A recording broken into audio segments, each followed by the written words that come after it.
Good evening, everyone. Good evening. Simon Jacobson is my name, and I welcome you all on this post-election day, USA 2008, in the month of Cheshvan, in the Hebrew month of Cheshvan, which follows the high holiday. In truth, it was already a pre-planned subject that I was going to discuss tonight. That was a follow-up to last week's class about the financial crisis. And even though we all knew there was going to be an election, but I was going to stick to that. But then this morning, last night actually, and this morning, as I, among the millions of and hundreds of millions of citizens of the United States and all around the world have been talking about this election, I realized that a principle that I was always taught, and I always live by, and I really feel is the key, I would even say the treasure, and the key secret to what Judaism makes Judaism tick, why Judaism is still around here after thousands of years, is the concept and the idea that when events happen, there are many ways to look at any particular event. There's, as they say, the ground level, when you see the trees but you don't see the forest. Then there's the 5,000-foot level, a 10,000-foot level, a 30,000-foot level. You know, there are different levels of visionaries, people, the big picture people. And I think that what Jews had mastered, if not due to their ingenuity, but maybe due to their history, is to be able to look at something, both the immediate and also the bigger picture. In Jewish thought, this is called hashgacha pratis, the concept of divine providence. That it's impossible to understand an event at the moment that we're experiencing, especially when we are experiencing it, because we are subjective by nature, and our vision is quite limited when you're looking at it at the given moment. In time, and when you see the bigger picture, you can understand the significance of events. Since this is clearly an event that is going to affecting many people, so it became clear to me that ignore it and just, even though the financial crisis is obviously also affecting many, but the President of the United States is the single most powerful person in the world, whether we like it or not, and the impact of an election like this, especially one of this nature that has many firsts, I felt that as a good Jew, or at least as an aspiring good Jew, I cannot ignore it and not discuss it. Not that I know exactly what I'm going to say, but at least not ignore it. And I try to apply, I would say, the timeless wisdom that we have inherited from our parents and grandparents that did have perspective.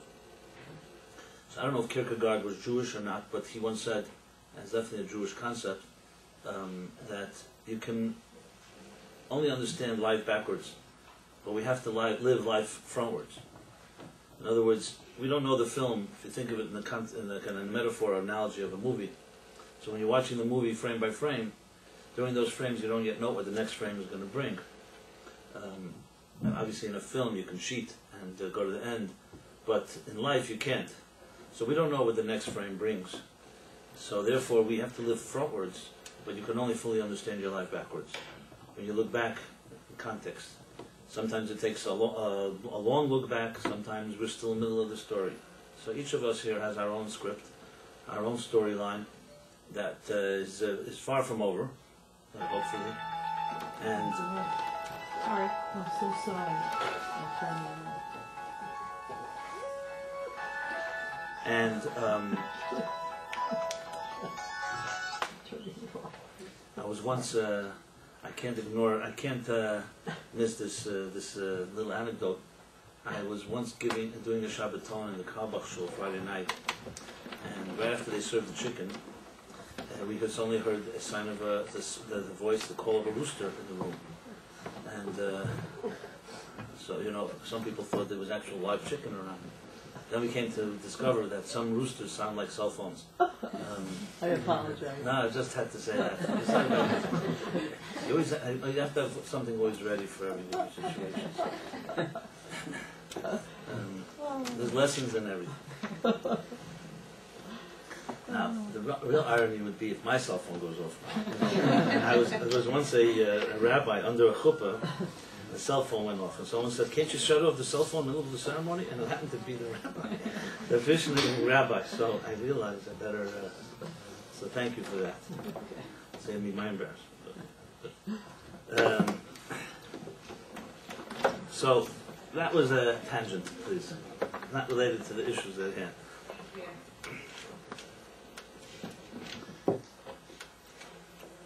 So we have to live, we live frontwards, but we only can understand them backwards.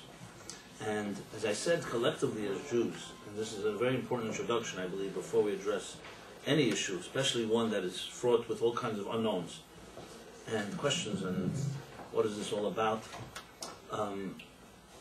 The introduction I was giving was, Jews collectively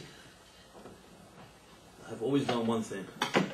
They always passed on to the next generation the story that happened to them in the previous one. So something overlooked sometimes. And what do they pass on? When the Jews left Egypt, they look in the Bible. And this is regardless of how you look at the Bible and how whether you believe in its infallibility or its divinity or not. But clearly it's a book to not be ignored, but it still remains the best-selling book in history. To the point that the New York Times did not consider it in their list because it's been a bestseller for thousands of years. But it does sell more books than any other book in the market. Literally in numbers. So this Bible, when it talks about the Jews leaving Egypt, which happened exactly 3,321 years ago, you see consistent emphasis where God tells Moses, and Moses tells the people, L'saper, tell the story. L'saper Yitzias Mitzrayim, Sipur Yitzias Mitzrayim. In Hebrew, Sipur is a story. And tell it to your children, and make sure their children tell it to their children. And hence we have the Seder. The Seder, in one word, is the telling the story. Unfortunately, often the story is told today very hollow, very empty, and has no life to it, so, we were speaking. So it doesn't sound like a real story. It sounds almost like a fairy tale or something irrelevant. But when you tell a good story, we all know a story is about life. It's about us. It's about our parents, about our ancestors. And this is consistent through the Torah. You have the concept of mitzvah, tell the story, when your children will ask you. And it's interesting, when you look around, no other people can trace their lineage to their ancestors. You know, it's a given fact. The Romans were far greater in number and in money and in wealth and in power, yet no one today claims to be a direct descendant of Julius Caesar, for instance. And the same with the Egyptians and the Persians and the Babylonians and the Turks and the Assyrians, you name it. And this, you go through all those empires. There may be many reasons for it, but on a very practical level, one was there was never that built into the system. You must tell the story. Maybe some of those people didn't want their story told, to be honest, the real story. That's another discussion. What does it leave us with? That the fact that we can sit here today as proud Jews and have told a story that we have not only our own wisdom and observations of events that happen around us, we also have the collective wisdom of generations. And this is definitely part of what people call Jewish wisdom. I mean, Obama's chief strategist is Chaim Axelrod or Sam, right? What was his first name? It was definitely Axelrod. So I'm not here to pull rank. That's not my point. David Axelrod. Yeah. Definitely circumcised, that's for sure. I mentioned it because that's this week's chapter in the Torah that Abraham is told to tell his children and generations to come. So the point here is not to pull rank, the point is simply to put things in context. I think before we discuss anything, it's very important to state our sources. Because if you don't state sources, and you don't state where things are based on, then everyone, of course, we're all entitled to our opinion, but it's hard to challenge an opinion, you can just disagree about things. So I want to say that whatever I'm going to be saying this evening, I'm attempting to build on the wisdom and understanding of the ages, as best as I can do. And given we all have our fallibility and distortions and so on and so forth.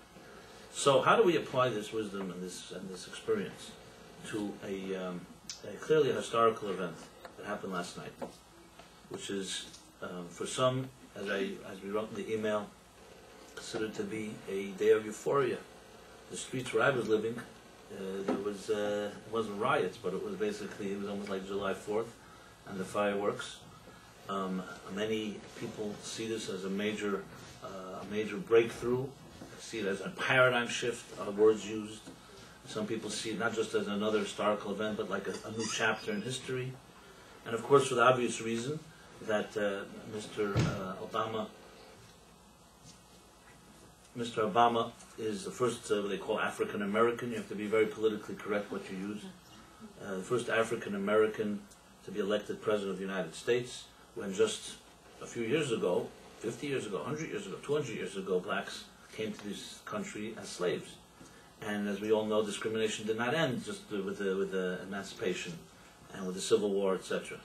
And here suddenly, a black man, African American, yes, a white mother, but bottom line is the color of his skin is black, was elected president.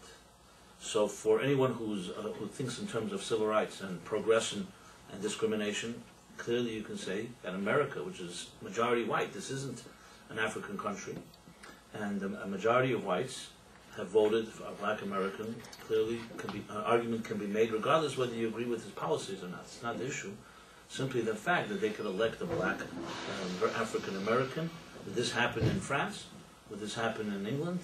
Would it happen in other countries where a minority individual would win a presidency? So you can definitely make a case. And again, this has nothing to do whether you agree with him or not. From purely that perspective, that there's something in America that allows for that to happen, which doesn't mean everyone who's elected is the right candidate, but the fact that it could happen tells you something about America. So that's one side of it. There's another side of it, the coin, and I just should throw into the pot when you talk about that. In many states, he won not just in states where there was a majority of blacks. He won a majority of white votes, a majority of Jewish votes, New York included. So yes, so some say because Jews just vote Democratic, it makes no difference who it is. They don't even know the name of the candidate. If it's Democratic in New York, they're going to vote open-minded Jews. Some do say that. And I'll present some of the argument back and forth here. On the other side of the coin, I know this, I'm receiving the emails, I'm in the loop, so to speak, of many Jews especially more conservative, or more the religious bloc, who are terrified of this. That here's an unknown individual who definitely had some dubious connections with different people, and who knows what's going to come out of all of this. Doesn't have a real track record. So yes, you can think for the best, and maybe everything will be great, but there's also a worst case scenario. Especially when someone who was so well funded, you start wondering where all that money came from. Especially that he chose not to take public funds, etc., etc. Now, I know going into this topic, I can tell you right now, and this is also very important for me to state, is a minefield, especially in New York City. And I'll just demonstrate that in a very simple way. That happened just today, just an hour ago, just to show you what's going on. And that is that when we sent out the email with the topic, reminding people about tonight's class, so the email states the following.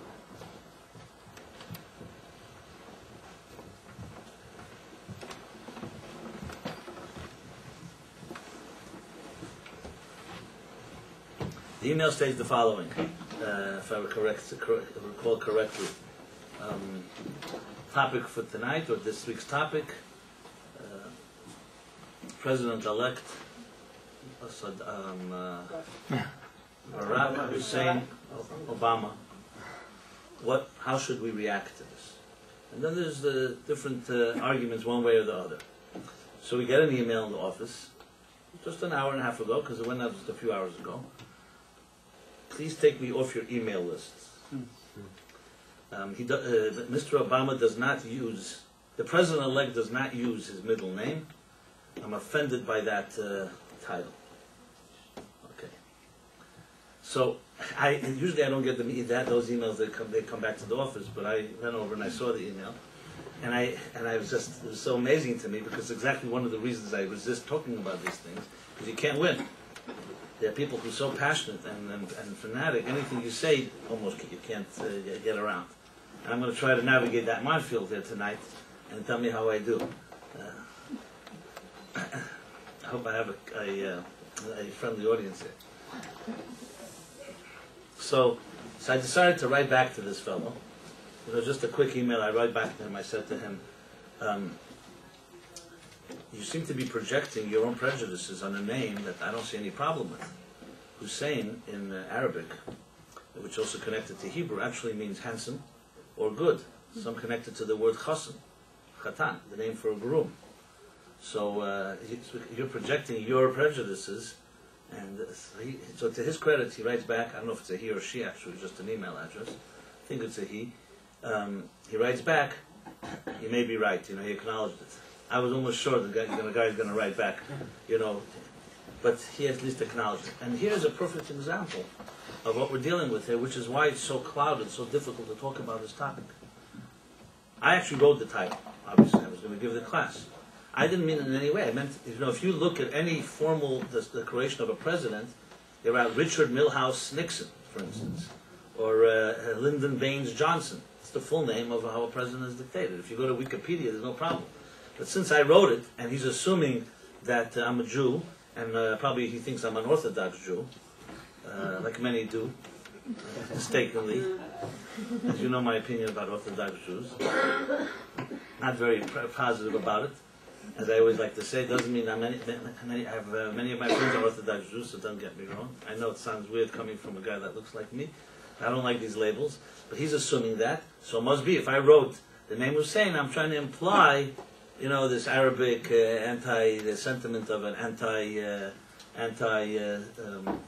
Obama field, which maybe some people did when they used that name for a political reason. Actually, I didn't have any such intention. But I just give you an example, just one email, let alone what I'm going to say tonight, which is being recorded for posterity, and who knows where it's going to, the White House may see this one day. Who knows, right? So I have to be very careful what I'm going to say. And I'm not going to try to mince words as well. The second thing I'd like to share with you is 4 years ago. Well, actually, I'll tell it to you. I did Rosh Hashanah Yom Kippur this synagogue here this year. Some of you may have attended. A woman called our office a few weeks before Rosh Hashanah and asked the secretary whether Rabbi Jacobson is going to mix any politics into his sermons or discussions, meaning me, in Rosh Hashanah Yom Kippur. So, which is like, an odd question. Why would someone ask that? So the secretary asked her, why are you asking? She said, because 4 years ago, he wrote an article that he voted for Bush, and not because he voted, she even knew the details, not because he voted for Bush, but because he voted against, who was the guy then, Kerry? Gore? Kerry, I don't remember. Okay, yeah. And since then, I'm still fuming at what he wrote, because for 7 years I was following everything he wrote. I came to the classes, and after that I couldn't come any longer. That somebody could vote for Bush, and she wants to make sure 4 years later now, that she wants to come Rosh Hashanah, she wants to make sure I don't mix any politics in it, which will of course offend her. My secretary asked me what she should say. So my more mischievous side was going to say, tell her it's only going to be politics. And let her not come, come with me. But I have to be a little responsible too, and I have to sometimes think for two people. So I said to her, just to tell her what politics. She came to her credit as well. Now, I know, and I remember when I wrote that article, I got over, no article ever evoked more responses. Not about child abuse, not about emotional issues, not about things we all struggle with. The issue of politics evoked more than 1,000 responses I got. And they're still on the web. You can go look at it if you want to see the venom that can come out of people. And it was actually quite disturbing to me at the time, which is, I think, vital to say before we even get into any details. How could I never took politics very seriously. To me, it's very much like the Boston Red Sox and the Yankees, especially when it's so media-driven. This is about people are simple, and if you give them good slogans, you can get people to align themselves to parties and forget about the people who are running, and people can vote for parties instead of individuals. The whole thing doesn't make any sense to me. If you were to marry someone, you're going to marry a Democrat or Republican, or you marry an individual. Actually, I should rephrase it. Some people maybe do. Won't date someone from the other party. Is anyone here in that room like that? I don't know. don't want to put anyone on the spot. In other words, we'll make real decisions in life. Do you make decisions based on some group? What the Democrats are holy or the Republicans are holy? I don't see either of them holy. They were good Democratic presidents. They were terrible Democratic presidents. They were good Republican presidents. They were terrible ones. Harry Truman was a haberdasher, which is a hat maker from Missouri, who didn't even get elected. He was vice president, and as competent, with as much as experience as Sarah Palin and Barack Obama have, or had. And yet, FDR died in the fourth term, so Truman became president, and maybe the most momentous time in history. The end of World War II, or it wasn't even the end. And he had to make maybe the biggest decision in life, in a leader's life, that is, should he drop the atom bomb or not? And he was a Democrat, he wasn't a Republican. And he made the decision to drop the atom bomb, which, as we know, killed hundreds of thousands of people immediately, and maimed people till this day. There are Japanese still suffering from the radioactivity of those bombs. Yet, because his generals told him that if he didn't drop the bomb, the Japanese would continue the war endlessly, and who knows how many lives would be lost. He had to make the decision. So there was no CNN then. Media was pretty much blacked out. None of us were pundits blogging about it. You know, there was a decision he made quiet in his room, no pressure, there were no polls, and so on and so forth. So maybe it allowed him to make did he make a right decision or not? No one can ever know. He could argue it forever. Because who knows what would have happened had he not dropped the bomb. Maybe the Japanese would have surrendered. Maybe the emperor would have died. Who knows what? I mean, anything could happen. But he made the decision. A human being has to make a decision, and whatever decision he made, you could have argued. Here's a man, as I said, did he have experience? What experience? He was in that position, and sometimes you grow into the position. And that was a Democrat. Today they would use that. Look if he was a Republican, look what the Republicans do. They dropped an atom bomb. You know? Was he hated for it? So to me, the whole concept of attaching ourselves to political leaders as if they are our mothers or fathers, or is to me very much similar like sports fans. America likes teams, but to that extent you have to be, I think, sometimes you have to use a little cynicism. Cynicism isn't always a bad thing, is what I'm trying to say, and with a grain of salt. So for me, the whole, and this was whether it was Bush, I remember when Reagan was president, how he was loathed and hated. Today already he's becoming, some time has passed. So even those that loathed him, it's not politically correct today to curse Reagan. But Reagan was like Bush in the eyes of many in the 80s. I remember it vividly. On the other hand, some people loved him. And I think when you talk about all these issues, if we're going to talk about as intelligent human beings, the first thing is we have to separate ourselves from personal subjective connections to it. If you can't do that, it's very difficult to have a conversation. And I saw that 4 years ago. And I saw that... Please, have a seat. Is it okay if I sit here? Camera's right. So what? I'm going to go on my head. Sit here, right here. Cautionary. There's a chair right here. My face on, it's red. We're asking not to sit there. Oh. Share. Sometimes you have to say it straightforward.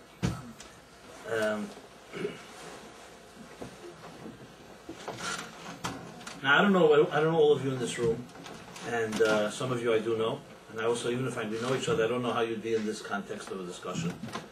So I ask you, as I speak now about it, to try, even if you do have, if your blood is starting to boil, to maybe if we could step back and really see these things in somewhat of a more objective way. And I have to tell you honestly, even though New York is Democratic, and yes, I'm a registered New Yorker voter, I've never voted by party, I vote by who I think is the best of the worst, if you want to put it the right way. What do I mean by the worst? Who decides who should be a nominee in the first place? Not me and you. It's a process that begins long before we're around. It's a process that's behind closed doors. It's a process of deals, and many deals I'm sure that are not spoken. It's a process that has to do with money, ambition, ego, plenty of corruption. I have no doubt that there is no such thing as a politician climbing and then have to deal with some form of horse dealing. I'm not saying necessarily illegal. Huh? You're right. Nobody can climb any ladder. Forget about, it's not about being a president. Think of a corporate ladder. You know, you have to. There is when you're competing with others. How many people do you know when competing with someone else are not going to stab anyone in the back simply because it's not the right thing to do?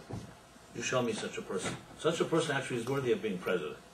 But you're not going to find that. This is not an accusation of Obama or Bush or McCain. You know, for all I know, I don't know them personally. They may be the most ethical people. Does anybody here know personally sat with President Bush? Do you know what kind of person he is? Across the table at lunch or dinner? Or what your impressions are, as mine are, of what we're told. We're told by people in the media. We're told by people who have, of course, an agenda. And even people, and people would say good things about him, also have an agenda. How do we even know how to judge a political figure when both parties, the ones for or against, are both driven by self-interest and have a lot of money behind them? You know, as I once said here, I think, I remember as a teenager, a young adult, whatever you want to call him, I used to think that I was the only guy that was not influenced by advertising. I only came to learn that that's how influential advertising is, because it makes you think you're not influenced. Are you influenced by advertising? If no one is influenced, why are they spending billions of dollars advertising for everybody except people in this room? Okay. Because in advertising, and I'm not necessarily, this is not an attack on advertising. The fact of the matter is, advertising and marketing is deep psychological wisdom behind it. Sometimes it can be used for the good. Sometimes it can sell you a product that's not good. It's called emotional manipulation. And we all are manipulatable. Is that a word? Malleable. Manipulatable. We're all manipulatable. There's no person that's not. And Coca-Cola would not be the #1 brand in the world if it did not plant certain seeds in children's minds that you can't go without a Coke. And I'm not saying Coke is good or bad. There people think Coke is poison, and you know, the mechanics use it as anti-corrosive in cars. You know, that may be true. I never tested it. You put a nickel in it, they say the copper will begin to corrode in a few days. That's what you're taking into your body. But again, this is all extremes one way or the other. You know, the key here is to take everything with a grain of salt. My grandfather used to tell me, and I always thought, I used to dismiss him as a provincial person. He used to tell me, my father was a journalist. Probably still a journalist, but now it's in heaven. I don't know if there's journalists in heaven. Maybe they don't need journalists in heaven. You can just know the truth on your own. You don't need someone to tell it. We'll find out one day. So my father was a journalist. My grandfather used to tell me always, everything in a newspaper is a lie.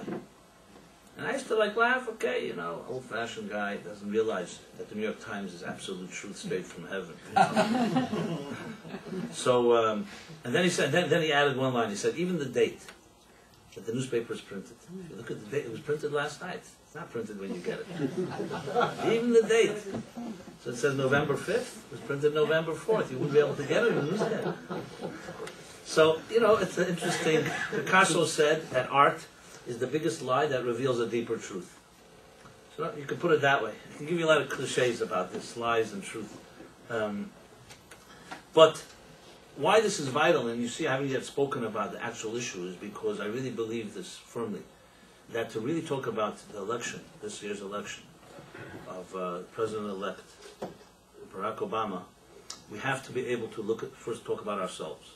What I mean by ourselves is how we look at these things. And we are absolutely tainted.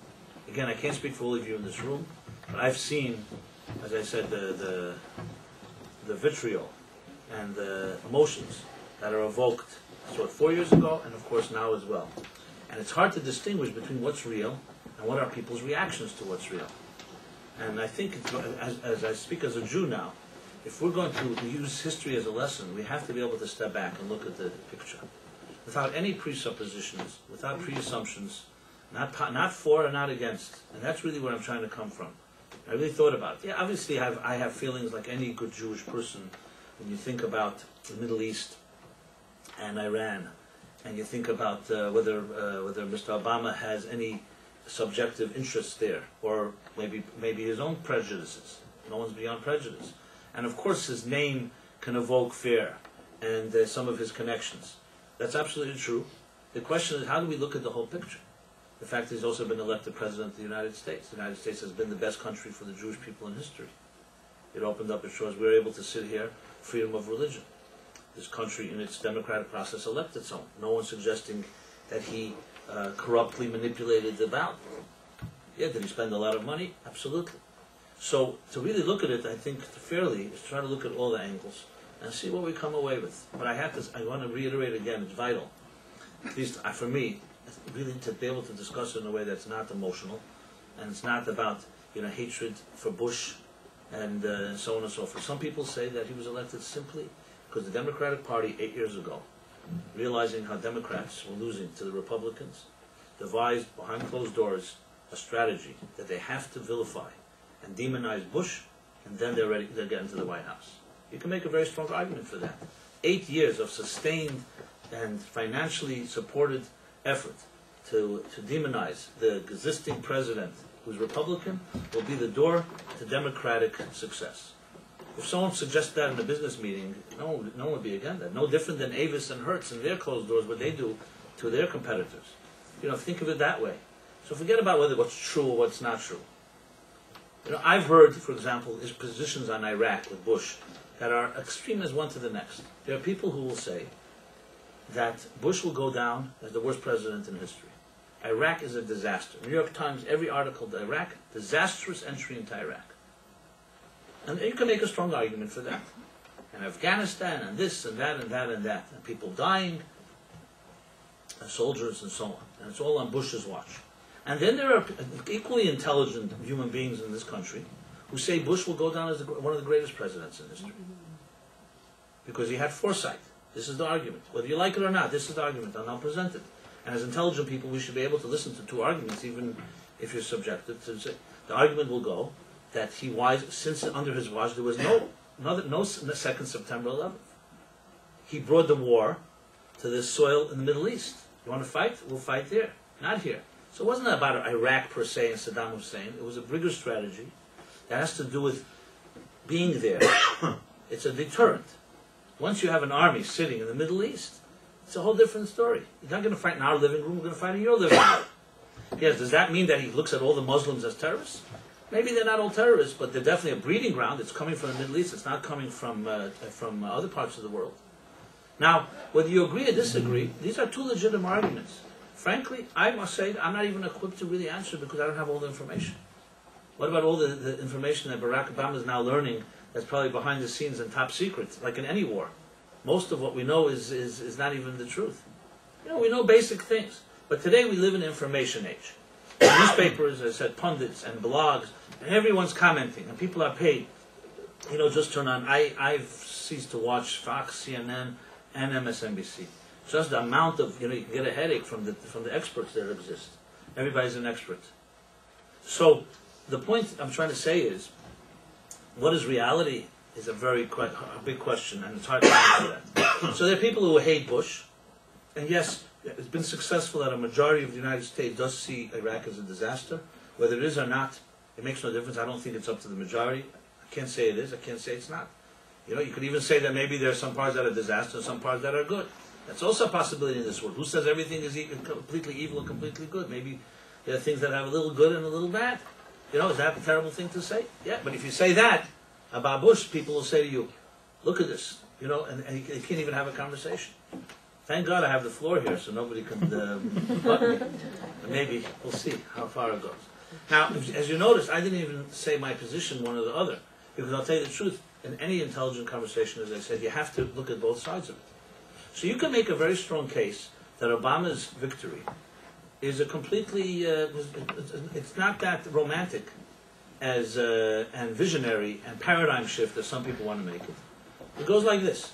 And again, I'm presenting the arguments, and then I'll try to apply how I think the Torah looks at the whole thing. So first, let's look at the arguments, both sides of the coin, and then see what we can see beneath. But you have to look at all sides of the coin. There's no question in my mind. Just to come to a position and say it's either bad or good, to me, is a very unwise approach. And especially as Jews, the fact of the matter is, divine providence, he is the president, and that's not going to be reversed. And he's, as I said, a president of a country that has been excellent to Jews. And as we know, they say, how do they say it? In Russia, it's a president that makes a country. In the United States, it's a country that makes a president. This country has survived good and bad presidents. In other countries, with a bad president, he can destroy the country. So I don't think there's any president has the power to destroy or build it all. Under their watch, hopefully they can I'm not saying it's irrelevant what they do, but it's not as either complete tragedy or complete blessing. It doesn't work that way.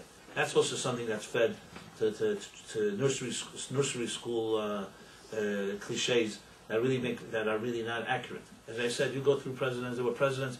Look how they talk about Hoover today and about Taft. The presidents that were the Depression, not Taft, Hoover and Harding, and then FDR. So if you're in the world of sports, they say sports fan. You know the word fan is where the word fan originates from? Fanatic. But you never hear anyone say religious fans and sports fanatics, right? So, and same thing with politics. People become fanatic. So if you don't have fanatics, FDR I'm sure had some good qualities. I'm sure he had plenty of bad qualities, as did those that preceded him. It's not as black and white. So we have to first, as I said, sift through and just look at all the sides of the coin. So the argument, so-called Obama's victory, the cynical argument, or like the dismissive one that some are positing, is this: Obama, first of all, the anti-Bush sentiment that anybody would have won with how Bush had 20% approval rating, and no way that the Republican Party had to be punished by the United States. Not even whether it's true or not. Again, I'm not getting into whether Iraq is right or wrong. The fact is, from a PR point of view, the PR war was lost by the Republican Party. So whoever would have been the Democratic Party, some argue, would have won. It has nothing to do with it, black or white, or African American, and so on. That's one. A second point is that the money, that his team wisely knew how to use the internet in a new age, where fundraising once politically was the big givers were very powerful, and many interest groups, and today it's the small givers, the small donations coming online that Barack Obama was able to muster were simply was it triple, quadruple? I don't know what it did to McCain's fundraising. And I didn't study it, but what I saw quickly was that in states like Florida, Virginia, Pennsylvania, those states that could have gone either way, he basically outspent McCain 3-1. So you can make the argument in business, you do 3 times as much advertising, it's pretty more likely that you're going to beat the competition. So this adds to the argument that this was basically money he won. And again, this doesn't mean that Barack Obama is a bad man. Not everything that has money means it's bad. It just means that before we create this type of paradigm shift type of thing that America suddenly became this type of progressive country. How did he get all that money? Listen, I don't work for his campaign, but he clearly spent that money, so he got it somewhere. No, but he got it from a lot of donations from a lot of people. Are you rebutting what I'm saying? Didn't No, I just make the point? it up. Didn't I just make the point that first let's present everything and then we can discuss it? You already have a conclusion, right? He has the floor. You're right, I'm sorry. Do you have a conclusion already? Well, yeah, I do. Okay. Well, I'd like to present it. So let me just present it different Sorry, sides of it. I didn't mean to interrupt you. No, got No, it. I don't mind being interrupted. I'm trying to do something that is usually not done, which is try to look at things from different angles. Listen, you have to understand. There's an argument you can make this way. I didn't go to the other side of the argument. Let me finish. Okay. Did you vote for? I guess you didn't vote for McCain. I would say, right? See how intuitive I am. You found one. So to continue, I just began with this side of this case, not because I necessarily hold. I just began this side. I could have started the other way around. And of course, there's also in every type of political campaign, there are strategic moves that are made well. And no one denies that Mr. Obama definitely campaigned wisely, consistently, where McCain may have been much more wishy-washy, confusing. Sarah Palin's role in this, no one really probably has a full picture yet. Some say it was a disaster, it was a bad move. Some say it was a good move. But basically, when you look at all of this, you can definitely make the case, a legitimate case, that not necessarily to see the selection one as being some type of, as I said, paradigm shift. In addition, let's not forget, maybe the biggest point of all, the financial meltdown that just happened a few months ago. So who always suffers when there's a financial meltdown? The people who are at the helm. So it did not help the Republican Party. Now, you can blame the Republican Party for the financial mess. That's what we usually do. But let's be honest, financial ups and downs are rarely dependent on presidents. I'd like anyone, not right now, study it, research it, and you show me that a presidential policy's effect. There's a certain economic up and down that's going to happen in every cycle. It's sometimes lucky that it happens in certain. President of 8 years will never have 8 years of without some recession. It's just impossible. An economy does not run that way. Now, do policies make a difference? Of course policies make a difference. But is it black and white? Like Democratic policies always make the economy good. And Republican parties always make it bad. Or vice versa. Republican policies always make the economy good. It's not that way. It doesn't work that way. As I said, this is a world where we have good and evil. But I don't say evil. We have right and wrong mixed together. So there's that side of the argument. Then there's another side. That with all said and done, it's true everything I've just said, qualifying, with those qualifications I just made, at the other end of the spectrum, the fact is that if this country was racist, and a majority of whites would not have elected a black, an African American, no matter what. In other words, with a financial downturn, racists are racists. If you ever met a racist doesn't really care. They remain racist even when they lose money. Or you can say, no, maybe money is more powerful than racism. That's another good, we can discuss that as well. And therefore, so it's true that there are some lucky, so I don't say lucky, but the fact that the financial mess happened now, the fact that Obama was able to successfully raise a lot of money, the fact that Bush was vilified for so long, it's all part of a process. And no one's arguing necessarily that Mr. Obama Bach is Jesus or God or Muhammad. The argument is simply that, as Churchill once said, democracy is the worst system, but he's never found a better one. So in this worst system, without ever finding a better one, Barack Obama did use legally the system and was successful.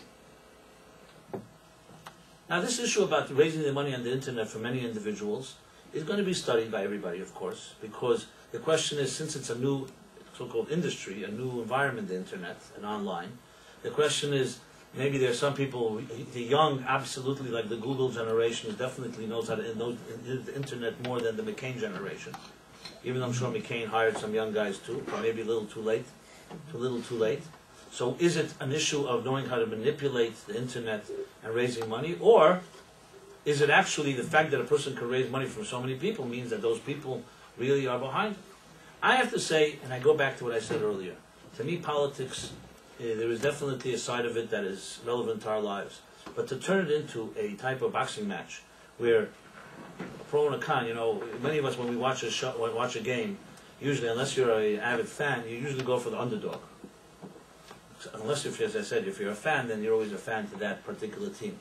Now, what is that? Because human beings we like this black and white battle. This one's right, this one is wrong. And I have no doubt that most of Americans are easily gravitate, especially in a media age and television, when attention spans are no more than 6 seconds, 10 seconds, 20 seconds. There's all kinds of theories about that too, that you can create a certain type of mob mentality that sometimes goes for the Republicans and sometimes goes for the Democrats. And that's what history shows. The argument against Reagan, I remember clearly in the 80s, was exactly the argument against Barack Obama. And that was that Reagan is an actor, trained speaker, knew how to hypnotize a crowd. And nothing to do with his policies and so on.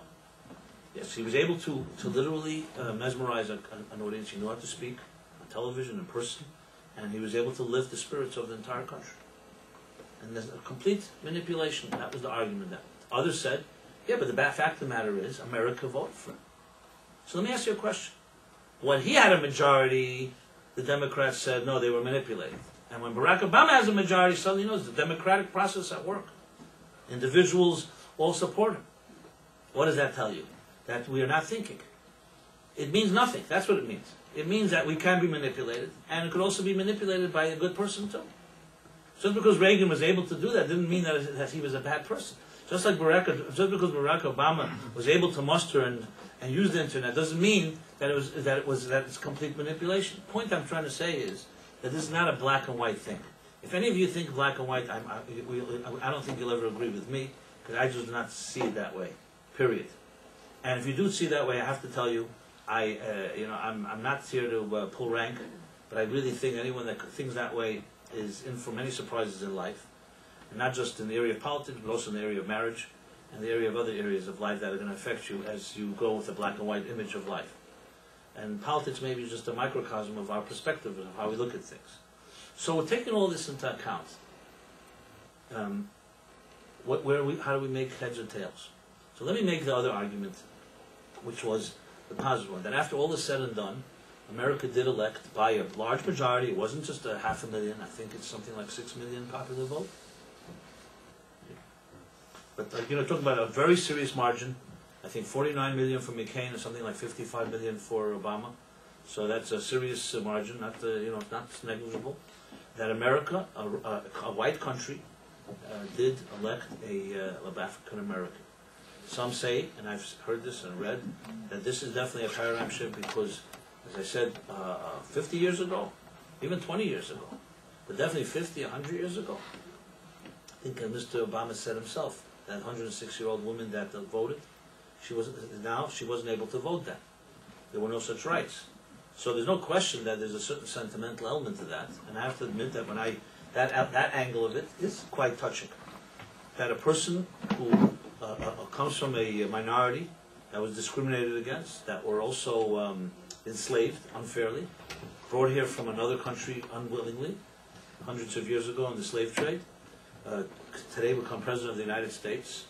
As I said, independent of his policies, is definitely something to not be ignored. Can a Jew become a president? We'll find out. That's going to be an interesting one. Maybe if he has all those the factors that I mentioned, you have to have all the. Let's see. We'll find out if America can do that.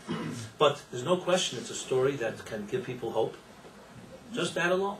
Even if Barack Obama turns out to be a disaster of a president, and who knows what's coming, you could say just the fair fact that America allows such an opportunity. It is quite rare. I mean, I didn't study other countries, but I know just from my own cursory knowledge that I don't think many countries such a thing could happen. Is there a country like that? That a minority, individual? It's just too much, and maybe this is due to America's being a melting pot. Even though the whites are majority, but the fact is today, you talk about the Latino vote, you talk about Jews, there is a certain element of freedom of choice, religion, and so on, that has affected us all. So taking all this into account, what does the Torah have to say about this?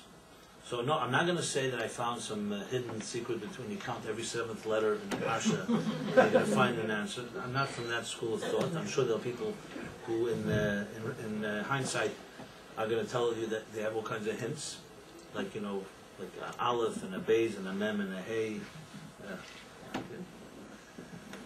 I'm sure but that's not where I'm coming from. When I say Torah perspective, I don't mean finding some verse or some hidden thing. A Torah perspective of how a Moses would look at all this. How the Jews who went through everything in life, Jews went through things that were great heights, and we went through the abyss. Just in the last century, from literally the decimation of 6 million, a third of the Jewish people, and today we have a renaissance of Jewish life. Yes, in a country like the United States, with the freedom that we have. I mean, never was there so much freedom, and never was there so much destruction, all in a period of 50, 60 years. And this is not the beginning. Jews have gone through this history for ages. And as they say, as it says in the Talmud, Jews are compared to the moon. When you look at the moon as opposed to the sun burns consistently.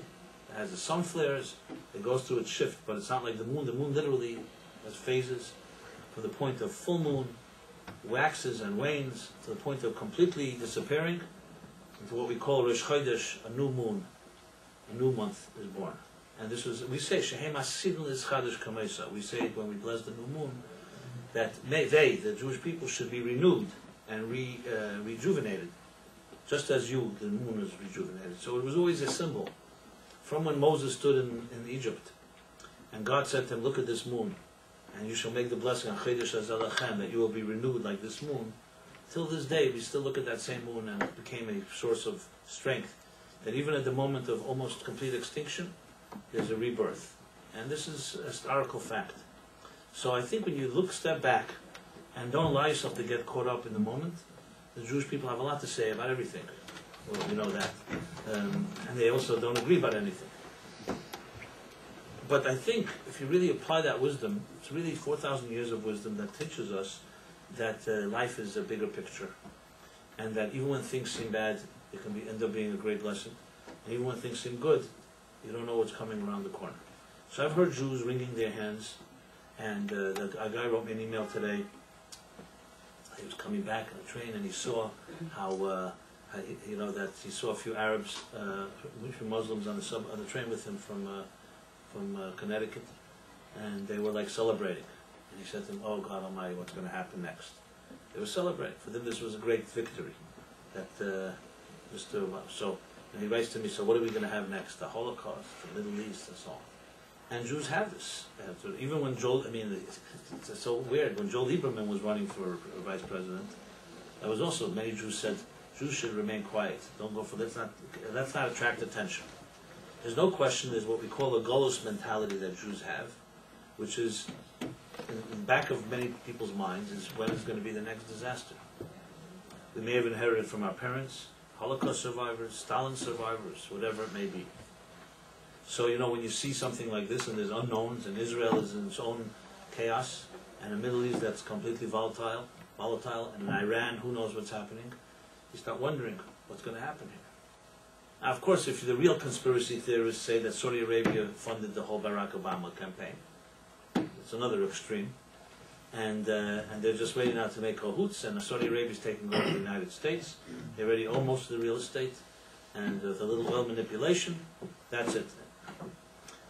And there are people that believe that, or feel that way, or at least are afraid of that. That's that extreme. And then, of course, there's another extreme. People see Barack Obama, especially many Jews, who are of the liberal sort, and I'll address that word in a moment, because I don't want to use it in any wrong connotation. Will say that no, when the Jews marched with the civil rights leaders, Jews always support the underdog. In many ways, we identify with the black man. In many ways, we identify with the African Americans. They were slaves. We were slaves. And Jews themselves, you're going to find all the way to the left, the extreme left, people like what's his name? Yeah, exactly. Noam Chomsky. Okay. He's a Jew, you shouldn't say this. See, the passions are being moved. And my goal in this meeting is, this evening, is that we should get into a fist fight. That's a joke. Online, make sure that I record that was a joke. No, don't erase it. I don't mind that I said it. God forbid. That's not the point. Is that we can talk about this and not get into a fist fight. That's the achievement. Not any other fight. Noam Chomsky. You have Michael Lerner, and etc. I mean, different on the spectrum. And of course, you have the extreme neoconservative right and the extreme right wing. The opinions galore. So, and I'm not here to posit this conspiracy theory with Mr. Obama. I don't believe that's the case. Is a worst case scenario? There's a lot of worst case scenarios. There was also a worst case scenario with Bush. Some said he was in bed with the Saudi Arabians and their oil money, and that's going to destroy Israel. He ended up being actually supportive of Israel. So, as far as the Israel key goes, it didn't turn out that way. But as I said earlier, we don't even know the real facts. So to speculate about this is complete ridiculous. Just to make conspiracies. So how do we look at it from a Torah point of view when we take all that in account? Now, I apologize if I didn't present every detail of every argument, both sides. You can't cover everything, and I didn't think it through all the way, but I'm sure there are some more details to add. But after everything is said and done, how do you look at this thing? So let me share with you the following. There's a verse in the Torah that says like this. Leiv sarim malachim biyad Hashem. The heart of leaders and kings is in the hands of God. That's what it says. And let me explain what this means. It's a statement you may have heard, but it has quite profound implications.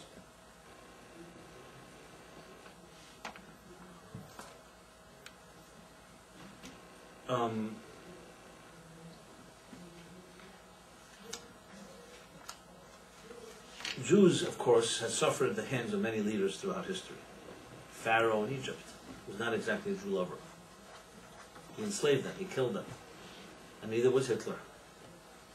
And neither was Stalin. And neither were all the hundreds of others that you can mention from throughout history, in all the different countries.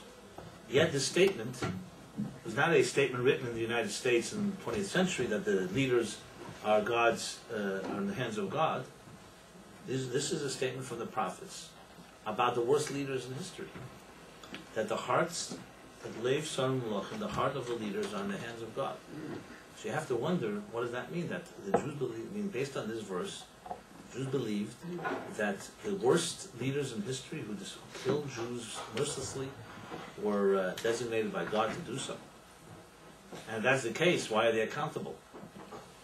So the obvious answer is that God did not designate them to kill anyone. But leaders, per se, that they come into a position of leadership is not simply due to an elected process alone or other factors. Leaders have a certain divine intervention. It doesn't mean they don't have free will. What they do with that leadership can be destructive, it can be very positive.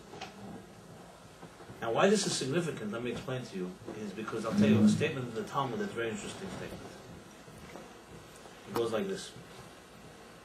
Afila reish gagus gargisa mishamaya koyahavale. This means, even in the olden days, there was, water carriers. So water carriers unionized, so to speak, in those days, and they became a group. And they helped each other. When one guy wasn't feeling well, another person filled in his shoes. So they had groups of water carriers. A group elected a leader. He was called the leader of the water carriers. Now you think, big thing, a leader of a water carrier. Well, who really cares? Carrying water. But the Talmud says that even a leader in a small group of water carriers also has a certain divine blessing. So the first thing you have to say is this, and I'll share with you two stories. Well, one line and one story. In the days of Russia, as you can know, Jews lived there, and Russian government, more or less, was just a question of how much they hated Jews. It was a little more, a little less. The czars were not too bad. But the story goes when Tsar Alexander of Russia, the Franco-Russian War was fighting. The war was, of course, between Napoleon and Alexander. And the Jewish leaders disagreed who better that should win that war. Should the French win or should the Russians win? Legitimate Jewish leaders. There were some leaders that felt Napoleon would be better for the Jews. Why? Because Napoleon was offering emancipation, freedom. Whereas under Tsarist Russia, the Jews were impoverished. They were oppressed.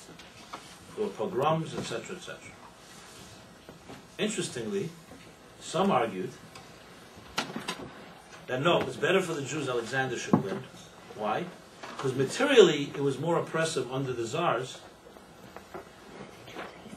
but spiritually it was more freeing.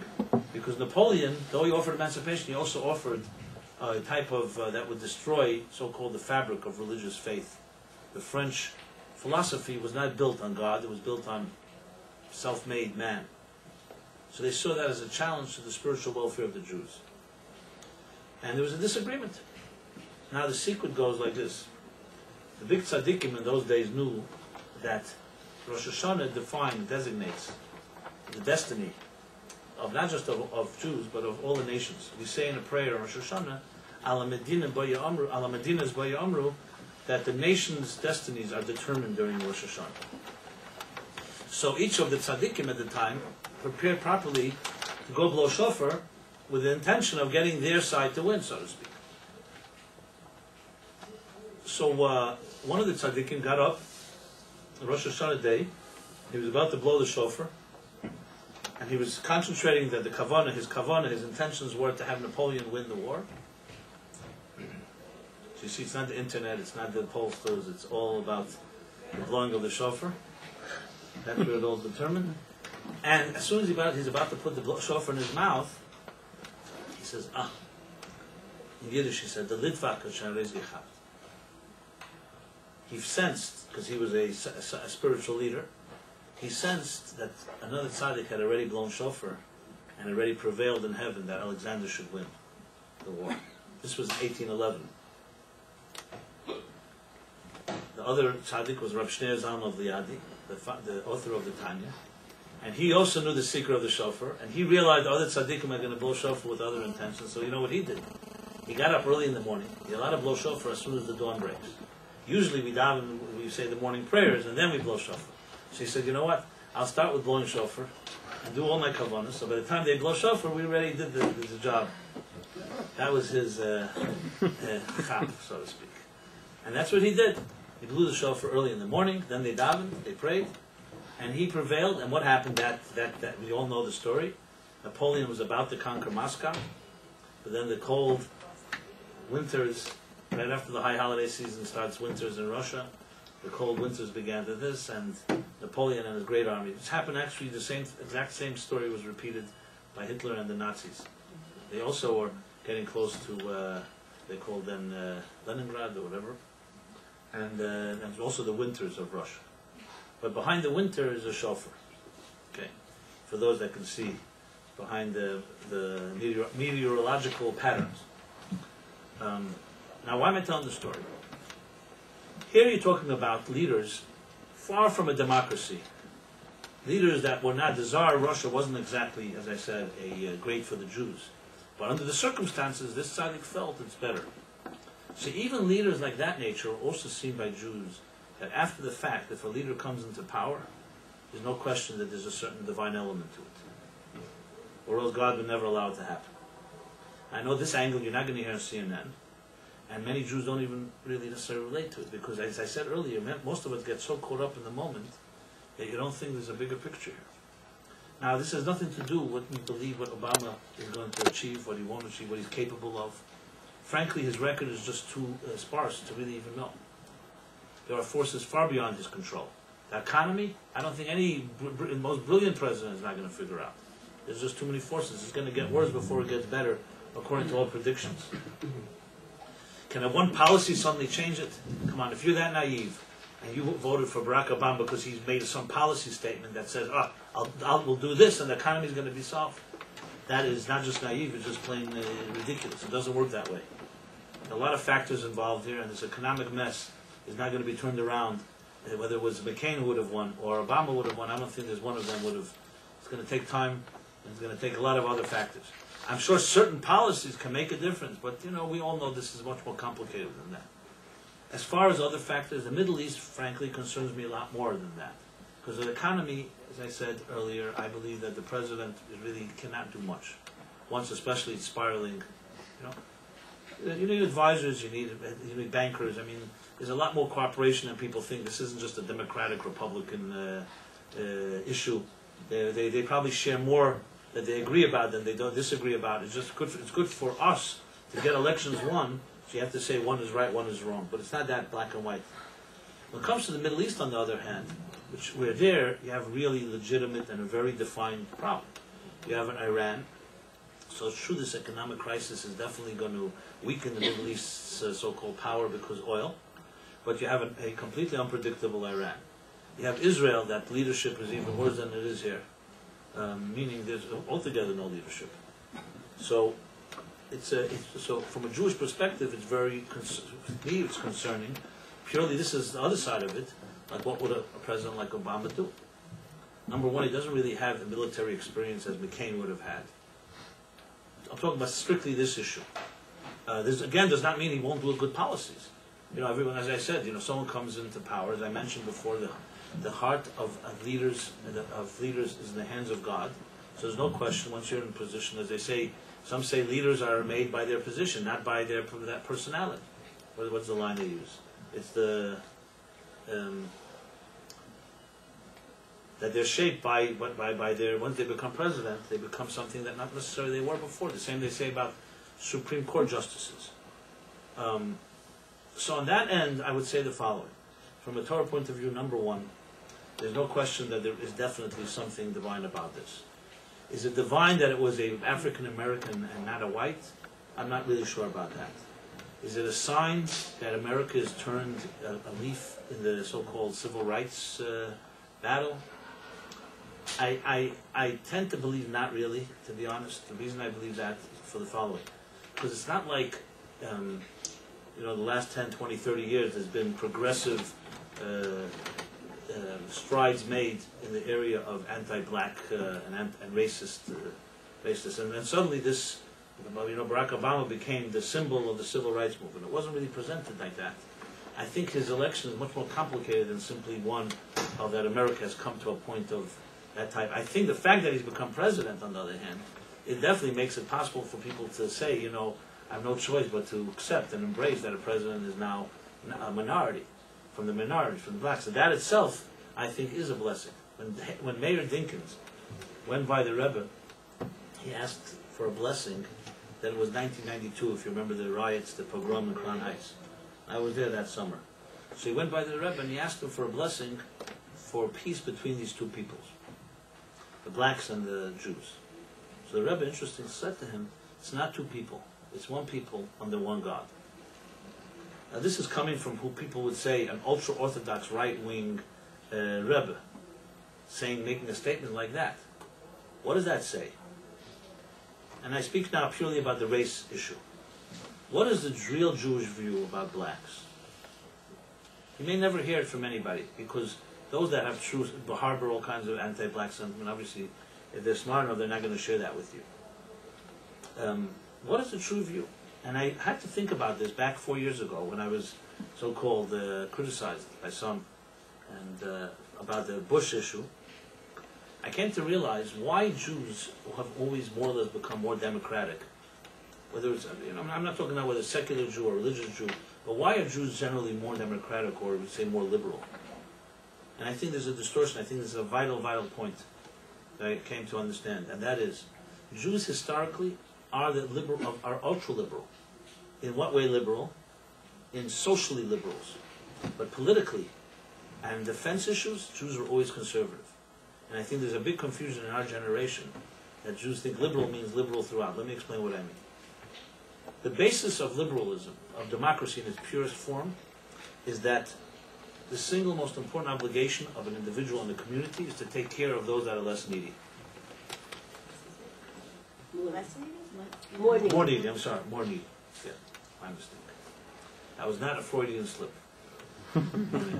Which is why every Jewish community from the beginning of time built a Gemilat Chasadim, a free loan association. Tzedakah is the foundation of all of Judaism. Tzedakah simply means if you're blessed, you have to share with others. Now we take this week's Parsha, and this is not hinted in the Parsha, this is actual Abraham, the pioneer of all religious leaders, the pioneer of all leadership. What was he most outstanding for? Charity, compassion. He had an open home, an open tent. And this set the tone for his children and for generations to come. Now you have to remember, Abraham was a single man that stood up against a whole world that was not that way. Sodom was a city where it was all driven by greed and self-interest. And here came an Abraham that defied an entire world. Today it's become popular. But think in history, tell me a country that's built on chesed. What did countries do when they had a lot of money in history? They conquered other countries. They vanquished. That's what they did. This is the first country in history, United States, that literally gives out billions of dollars to other countries. Now some cynics say, yeah, because they're trying to create markets for McDonald's and for IBM and so on and so forth. But you know something? The Romans didn't do it. And neither did the Germans, and neither did the Persians, and neither did the Spanish. Empires that were wealthy conquered other countries. That's the rule of history. Where did this concept come that a country should be supporting other countries? I'm not just talking about Israel and Egypt and Africa. Throughout the world. Most of our tax dollars goes, you know what, to what? Benevolent giving to other countries, to third world countries. Where does this concept come from? Straight from Abraham. Which is why some believe this country was blessed, because whatever you want to criticize about its system, you cannot criticize its chesed. You know, I wrote about this when Warren Buffett last year gave that big gift of his. Until this day, every most critical people cannot find a smoking gun. What is the motivation of Warren Buffett to give away 30, 40 billion dollars, and who knows what it will be at the end. He's not naming anything on his name. He doesn't have tax benefits from it. You can look up on it. What is his motivation? Nobody can accept that it could be charity. There has to be self-interest. Now, I'm not saying in Judaism it's fully acceptable to give charity for self-interest. At least you're helping somebody. Who cares whether you're going to get a plaque or you think you're going to be honored or whatever it is. At least you're helping. Tzedakah is a mitzvah to be given even if it has ulterior motives. Now, I'm not turning Warren Buffett into the god of our time, but I find that a man of that wealth, what would he have done 200 years ago, 300 years ago? He would have bought an empire. He would have bought a country and would have conquered, would have self-glorified himself. That's what anyone does. This concept is a pure Jewish concept, and this is the heart of what, in its purest form. When you say what is a Democrat versus a Republican, Republicans believe economically, at least, that the wealth spills down, and you have to build corporations and company, and the government should be small. I mean, that's so-called, at least what they say. I don't know whether in action. And Democrats believe that government should be larger. Their key thing is to help those that are the middle class or the low middle class or the low income people. I don't want to be black and white because that's against everything I was saying tonight. But if you really come down to it, that's somewhat of a big difference. So obviously, if you're a Jew, and in your blood and your genes you have Abraham, and you know this country was built on chesed, and we wouldn't be here on these shores. We were allowed to be prosperous here, free. We can sit here and talk about Torah. So obviously, a Jew in heart is essentially a social liberal. Meaning socially, you always have to care for those that are less fortunate. I think what happened, however, was that many Jews forgot a second half of it. The same Abraham, who was so compassionate, when it came to defending his children or defending others, he had no hesitation to go to war. He was not a pacifist. In other words, the confusion is social liberal doesn't mean that you have to be a so-called appeaser. Churchill said appeasement is feeding the crocodiles in the hope that you will be eaten last. You know? So social liberal can be, you can be extremely liberal and charitable. That doesn't mean that if you have a sworn enemy, you just become some type of naive Chamberlain that says, you know what, we'll just negotiate and we'll talk about it. And I think that has become a very so-called, a line has been drawn. And I would really say that Jews essentially are social liberals, and when it comes to so-called political and defense issues, are very conservative. You look through history, you'll see that as well. They're not naive at all what an enemy is. You don't just start saying, you know, your benevolence with intelligence. It doesn't mean that you are pushover. And you'll see often, we all have this, you know, we all know, no one likes confrontation. You want to be nice, but you have to know where and where not. So I think this whole issue, going back to this election, I will say the following, that I think that after everything is said and done, this is after the election now. Mr. Obama won an election, a fair election. No matter what happened and how it came about, all the analysis I gave earlier is all possible. But after we believe in divine providence, so there's something that God wants to tell us, that you have a leader like that. That means there's something in him that has some divine intervention. Don't get me wrong, I don't see him as a divine agent necessarily, just like I wouldn't say Bush is a divine agent. But it means the position that a person has like that has to have some divine blessing there. And now the question really is how he will use it. That's another question. So if you ask, should we be frightened? Well, I think the Golos mentality thing that I discussed earlier is something that's a vestige left over from our parents, and you should not have that type of paranoia. It is true that if you want, you can paint the worst case scenarios. The fact of the matter is, Jews always, in the worst situations, always believe that things will be good, that there will not be another Holocaust. We've heard this from serious authorities, people who did not, who were careful with their words, and that ultimately our greatest enemy is within. For example, Israel. Israel can achieve anything it wants to achieve if it was united. The problem is not the Arabs, and it's not America, and it's not who's the president of America. It's what Jews will do there. A divided house in Israel, you can have the best president. Some say Bush was the best president for Israel ever. Why they say that? Some say that. The argument they make is because he really let Israel do whatever they want. But they didn't do what they want. They didn't do anything. Some say, it really comes down to also what you think Israel's position should be like. But bottom line is, if there's no leadership in Israel, how is the leadership in the United States going to help? So some fear that Obama will put a lot of pressure on Israel. It's a fear, like any legitimate fear. If you ask me from my full understanding, I would speculate that not really so, precisely because of his inexperience. By the time 4 years pass, you won't have the power to put, you have to have experience to put pressure on other countries. You can't just come one day and just say, okay, it doesn't work that way. These countries, Arabs and the Jews, have been fighting from the beginning of time. Even more savvy politicians could not solve it. Definitely someone with less experience probably cannot do much, to be honest. I don't think there can be, personally, a lot of damage. I think Israel itself can be its own worst enemy. Now, this is one man's opinion here, and I'm basing it not just on my own little insight. I think we have to, as I said, step back a bit. Yes, Barack Obama had a lot of conspiracy theories, but after said and done, there is a God in this world. If you don't accept that, we Jewish people wouldn't be here. And so even the worst, even the greatest naysayers have to accept that there is a divine force that's working.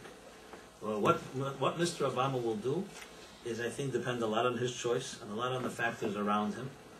So far, he's surrounded himself with a lot of Jewish advisors. That's what I've seen, and that's generally what happens. Some people even say Jews really control Washington. This was Nixon had Kissinger. So Nixon was the official president. But some historians say that Kissinger shaped a lot more what happened in Nixon's times. Except, of course, as a good Jew, he knew how to pull out before the resignation and not take blame there. I don't know what his role was there with Watergate. So I'm not per se concerned as far as Washington goes. Washington, unfortunately, has a lot of red tape and bureaucracy, and Mavericks have never really changed that too much. There is a side that I think Obama represents, which is like the youth movement. They look at the demographics. The older the voters, McCain won the older vote. Obama won the younger vote. So it's an internet age, and in that sense, you could say it's a positive sign. It's like just like Google is beating Microsoft. So Obama beat McCain in that sense. Youth and the representation that it has. And in that sense, it's a certain type of, what they call a new beginning. But that's more psychological. I don't know if you remember when Obama was running against Hillary.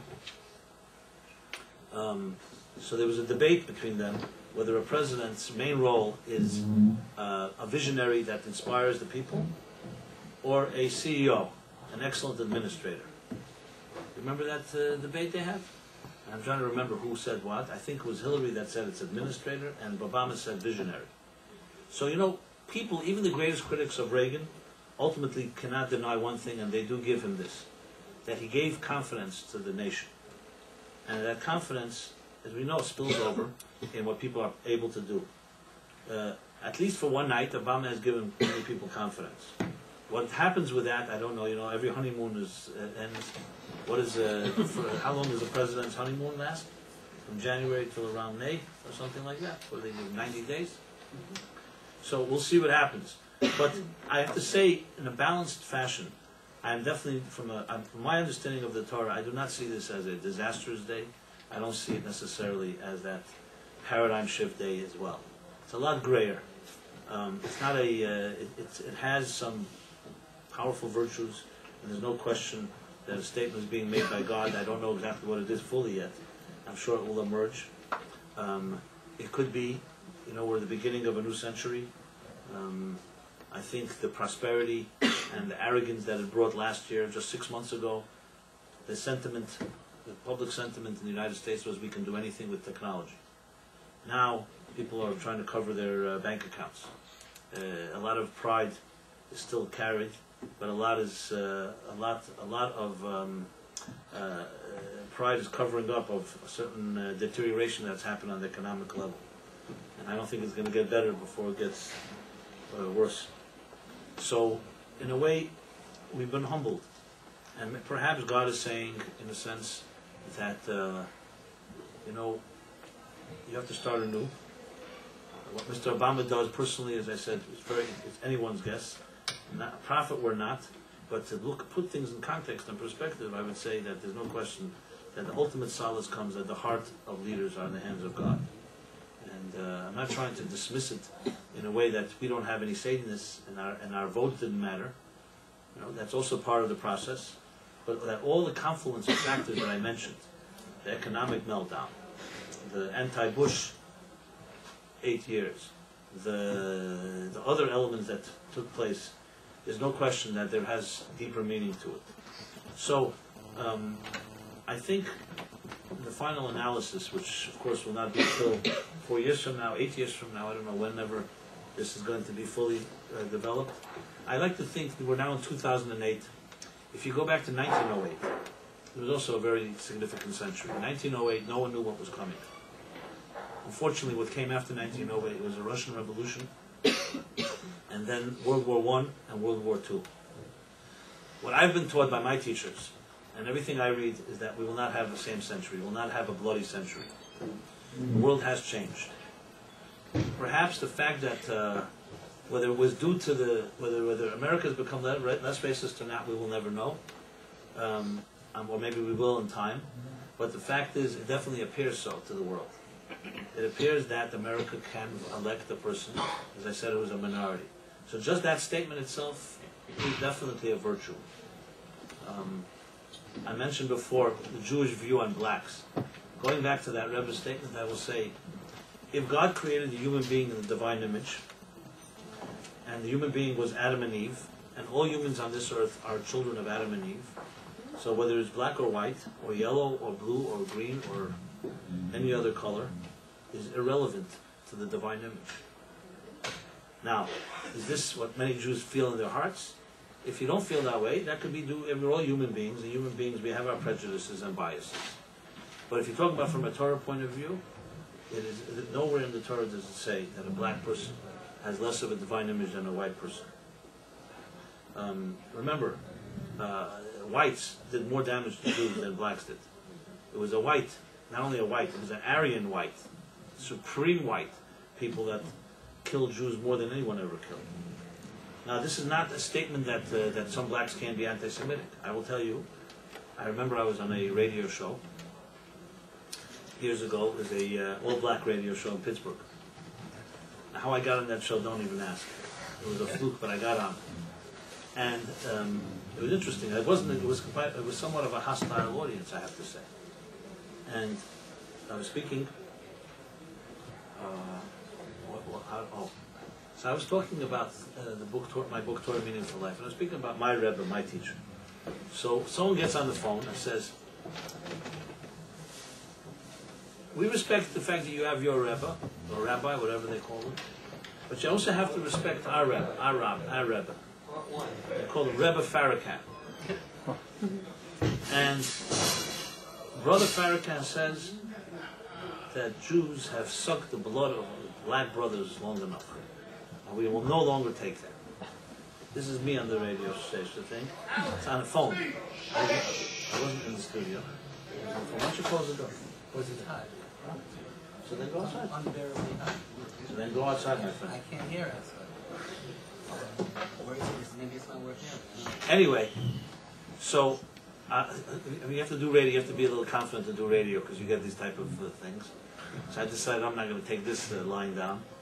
So the host, of course, stood back. The host was a black host, and I saw already this. I said, "Well, can I ask you a question?"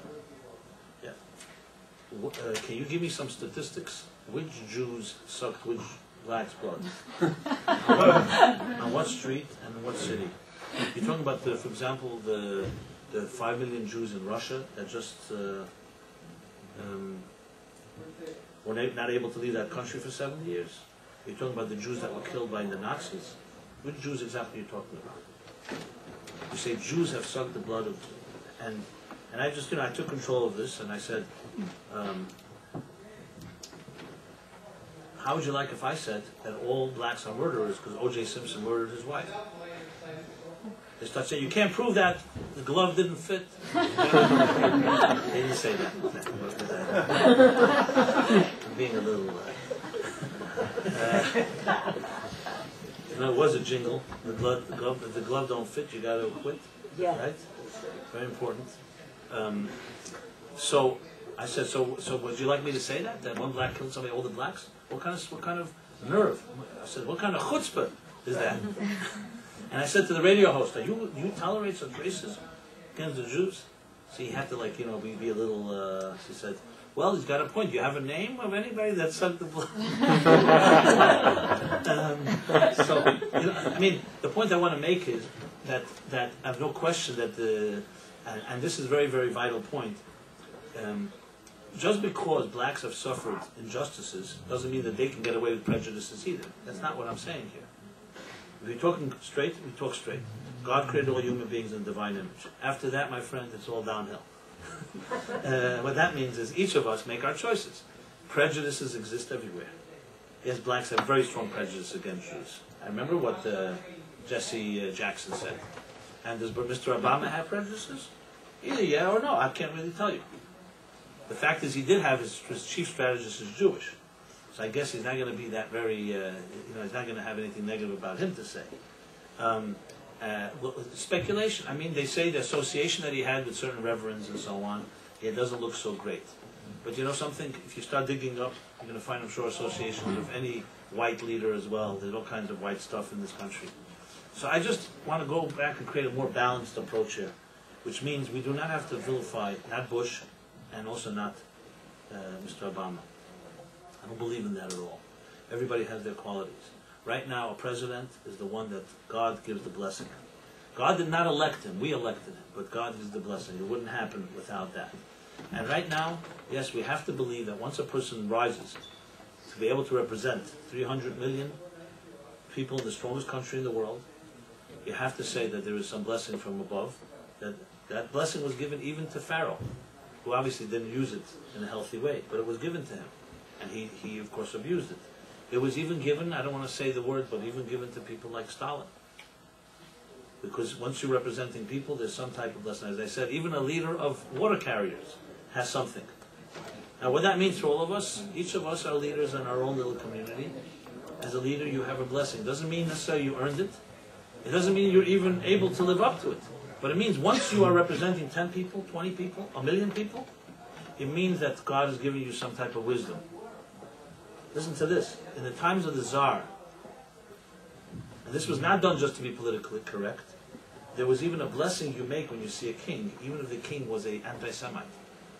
Why would you make a blessing? It's saying, listen, because God shared some of God's so-called sovereignty. He gave power to a human being to have power over others. How that power is used is like anything in life. Great power can be abused and destroyed. It could also be given in that sense. So as a Jew, I have to say that President Obama, President-elect Obama, is the President of the United States. It has nothing to do with whether I voted for him or didn't vote for him. It's not the issue. And as such, you want to believe and have to believe that God does give a person like that a blessing. And that blessing now is how he will use it.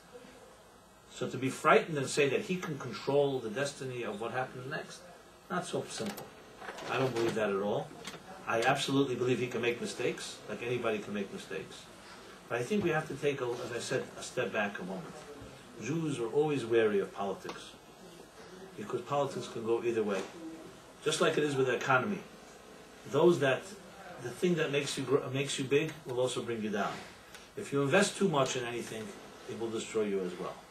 What Jews always knew wisely was you have to keep a step away from being too much invested in anything, in the sense, in human things.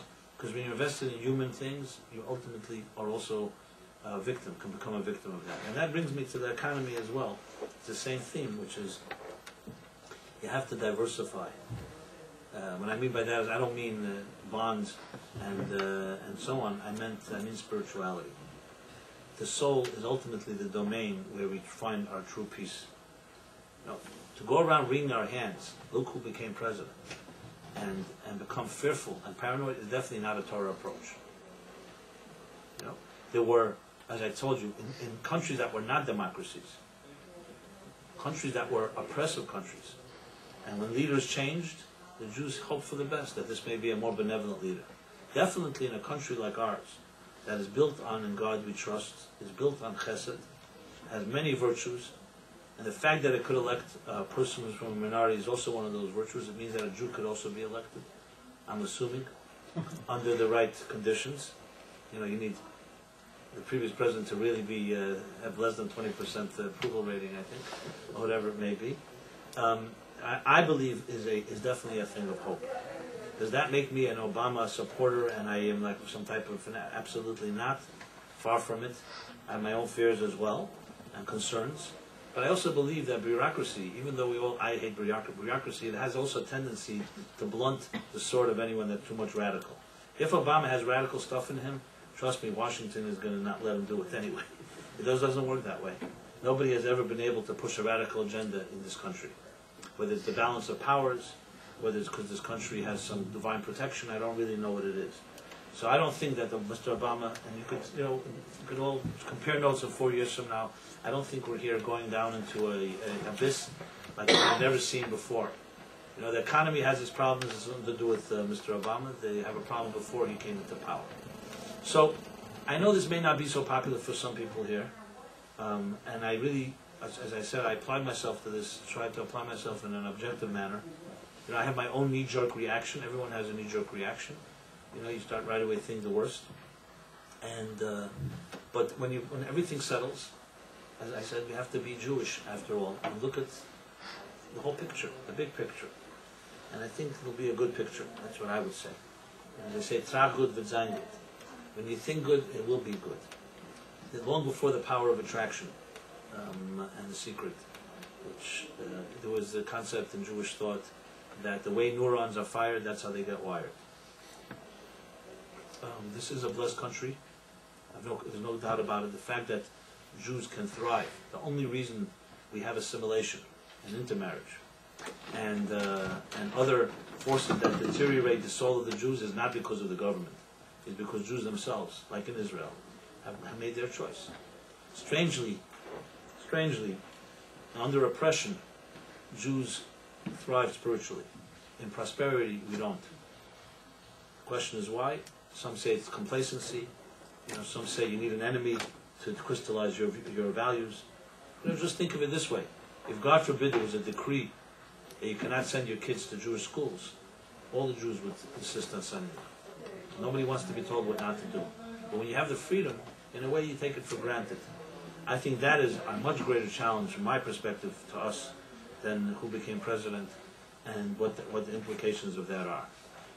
I would also advise, if you want to take my advice, watch a little less television, and especially the news channels. If you want to escape into some movie, fine. A silent movie, even better. Because I think the hyperstimulation that the media does to us is in general not a healthy thing. It turns us, number one, into this type of constant machines. Besides that, we have to constantly check our Blackberries and our Blueberries and all the other gadgets. And there's no peace. So when you think of all the, they have these 24-hour news shows. You have to fill the time. And then think about the void in our lives. Television is a great stimulant that keeps people busy.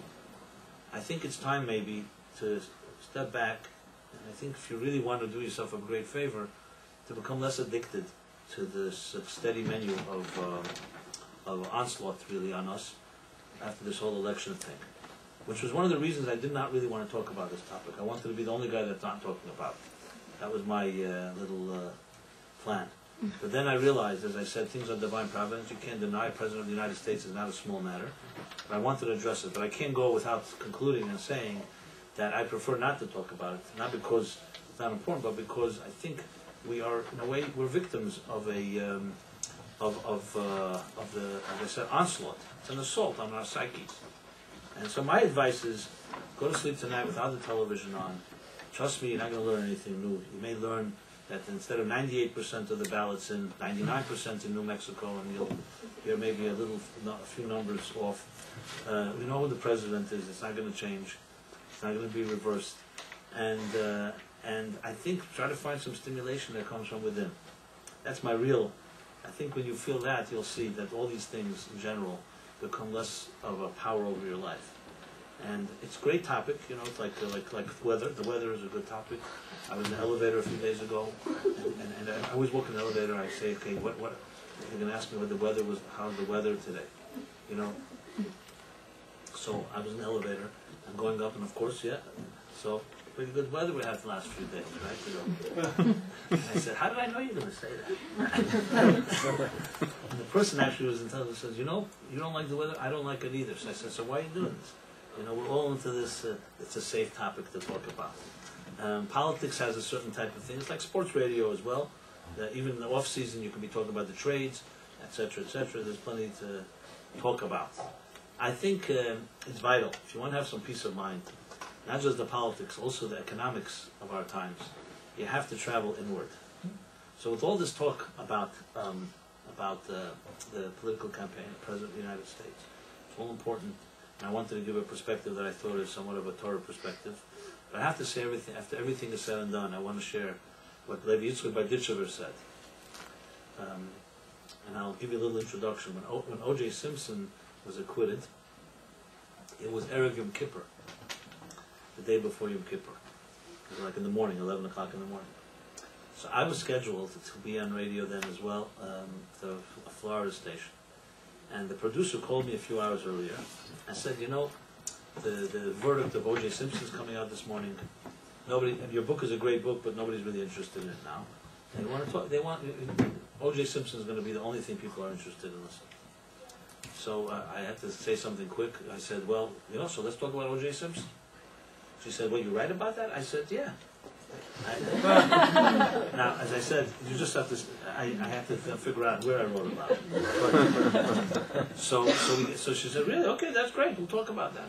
So that's what happens. Around 11 o'clock, 11:30 was the interview. It was right after the verdict, like an hour or something after. And we're on the show. I had an hour interview here.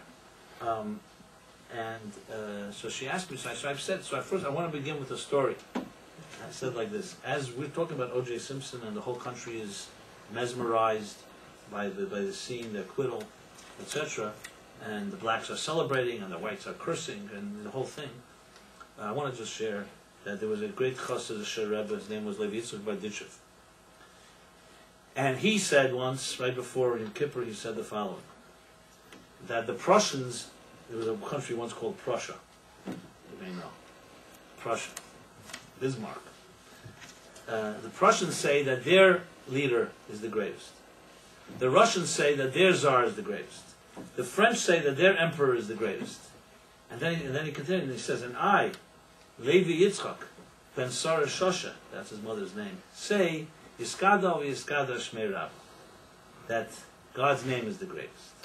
So I have to say, I said to this on the radio, I said, so while everybody's talking about O.J. Simpson, I have to tell you there are millions of Jews preparing to go into Yom Kippur, and they couldn't care less about this acquittal. They don't even know about it. They're going to the mikveh, they're saying prayers, they're preparing for the holiest day of the year, they're going into their holy of holies. So they're saying Yiskadlu Yiskadlu Shmera. That was the first thing I had to say. She was like stunned when I said it. I remember she said, that's a very interesting take on this. That was the first thing. Then I said that, then I told her the story with Mayor Dinkins in the book, that I think the whole problem of O.J. Simpson can only be solved if there's a God that created us all as equals, in the divine image. And then we talked about that for a while, and we got into O.J. Simpson, back and forth. But the point that I really enjoyed doing was to take it away from that like obsession. You know, these news items pull us down to their level, and then insist that we have to like engage in dialogue on a level that I find actually demeaning and humiliating. And I think the same is with the politics. There's no question there's a divine element to this. I share that. But unfortunately, we are all really products or victims. I mean, people like to call it survivors today. It doesn't sound so victim-like if you're a survivor. Of media and of pundits and opinions. And I'm not saying that no one has anything to say, but it's such it's overwhelming. I was watching last night some of the returns, and I could tell you, and my head was spinning. And thank God, I'm able to shut it off and go back into my own world.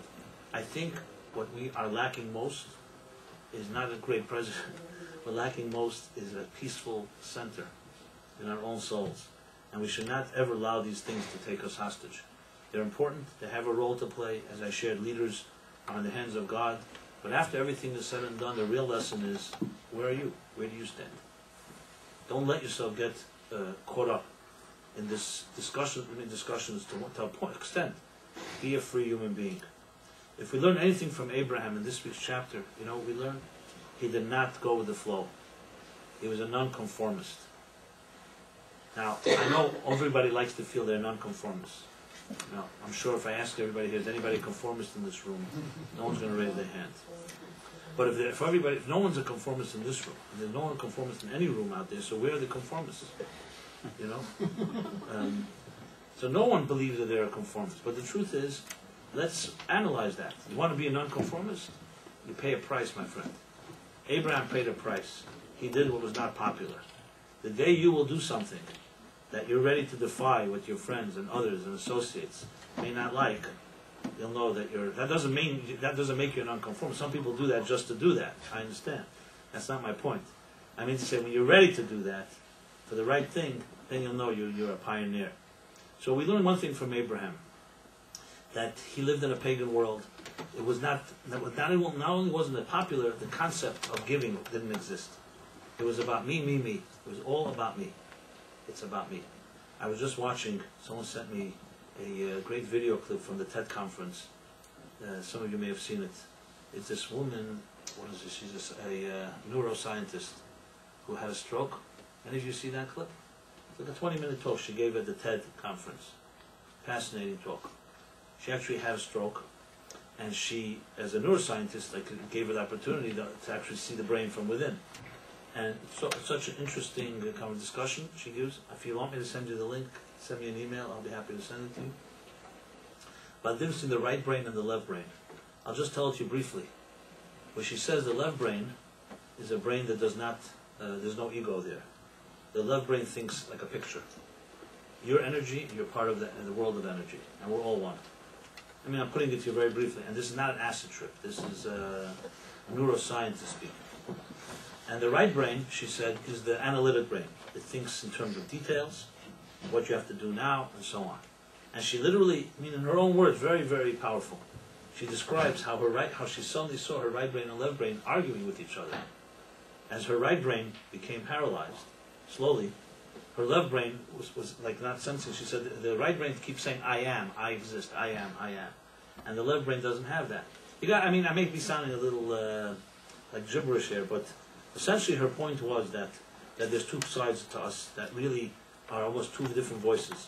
One that you're part of something much greater, and there's another part that it's all about you. And these two voices conflict. And rarely do you really have an opportunity to see one without the other, because they're always competing for your attention. You got to see this. Why I'm saying it is because I think that many of us have been so hyperstimulated in this world that we live in all the demands on us, the pressures, personal, psychological, emotional, and then throw in the media and everything else, that it is not allowing another part of ourselves to really emerge. And I think when you allow that part to emerge, you'll see, you can look at politics, events in a whole different way, less fearful. Because this hyperstimulation, in my opinion, creates more fear. Because you become, you become afraid of what you are consumed with. When you're able to step apart, you have the strength to not be a part of it, then you're able to be strong and have the courage to see things in a bigger light, in a bigger picture. And I think that's really the ultimate goal when it comes to any issues, obviously including the ones we're talking about, the politics of our time. And this is independent of what I said earlier, that there's definitely, as I said, certain messages and lessons. But I think at the same time, at the end of the day, end of the evening here, tonight, start finding yourself. That's the bottom line. Find the president within you. That's the one that's going to run your life, not the one in Washington and not anywhere else. We need these presidents. We need these bureaucracies. We need administration. We need that leadership. But this is not. Don't allow the Boston Red Sox or the New York Yankees to control your life. It's not how it works. Allow your soul to control your life. So that's a mouthful for this evening. As I said, this was not a planned discussion, but I felt it appropriate to talk about. I want to give a short little blessing to everybody that if you plan to go into politics, that's not what I was going to say. I was going to say the following. I see a bright future ahead of us. I'm not trying to repeat Mr. Obama's speech last night. I see a bright future not because of who was elected or who wasn't elected. I see a bright future because I grew up with and was taught that, and to believe in the eternal springs, that's the eternal waters that spring forth from every soul. That, as I said last week, each of us has an angel in there, sometimes trapped in the marble, and you have to carve to set her free. At the same time, events of our times have to help us perhaps focus in that place, but don't let it consume you. So my blessing is that hopefully each of us can step back and find a little oasis in time and space where you can dedicate to your inner life. And I think after everything is said and done, it's the love of your life, the people you love, the people that love you, those people, the things that are not visible, the things that are not that tangible and stimulating on a sensory level, the supersensory things that ultimately give us the true clarity and the true peace of mind to get through any type of situation. So yes, there are unknowns. No one is denying that. I think there are unknowns. I think Mr. Obama himself doesn't know what's coming. So we surely don't know. And I think there's a big world out there. There's a big Middle East. There's a lot of volatility, as I mentioned. So how do you get beyond that?